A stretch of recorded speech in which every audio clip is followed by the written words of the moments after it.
Hello friends. எப்போவுமே வீட்டு பக்கத்தில் இருக்க ஷாப்பிங்கில் நம்ம வாங்கணுன்னா எல்லாமே கொஞ்சம் விலை அதிகமாக தான் இருக்கும். எல்லா ஏரியாலையும் இந்த மாதிரி கண்டிப்பாக ஒரு பெரிய மார்க்கெட் இருக்கும். இது தாம்பரம் மார்க்கெட்.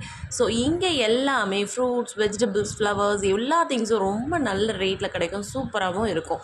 ஸோ இந்த மாதிரி நீங்கள் எப்போவுமே உங்கள் வீட்டு பக்கத்தில் இருக்க மார்க்கெட்ஸ்க்கு போய் எல்லாத்தையும் பர்ச்சேஸ் பண்ணுங்கள். இப்படி போகும்போது நமக்கு எவ்வளோ டென்ஷன் இருந்தாலும் அட்லீஸ்ட் கொஞ்சம் நேரமாவது நம்ம அதெல்லாம் மறந்து ரிலாக்ஸ்டாக எல்லா பீப்புள்ஸையும் பார்க்கலாம். இங்கே இருக்க கலர்ஃபுல்லான இந்த ஃப்ரூட்ஸ், வெஜிடபிள்ஸ் இதெல்லாம் பார்க்கும்போது நம்ம அட்லீஸ்ட் அந்த பிரச்சனைகளை கொஞ்ச நேரமாவது நம்ம மறந்துட்டு நிம்மதியாக இருக்கலாம்.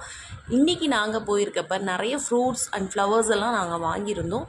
இந்த தாம்பரம் மார்க்கெட்லேயே நிறைய வெஜ்ஜீஸ், நிறைய திங்ஸ் எல்லாமே ஒரு ஸ்ட்ரீட்லேயும் கிடைக்கும். நான் நெக்ஸ்ட் வீடியோவில் உங்களுக்கு எல்லா திங்ஸ் வாங்குறத பற்றியும் ஒன் பை ஒன்னாக ஷேர் பண்ணுறேன். அது வரைக்கும் பாய்.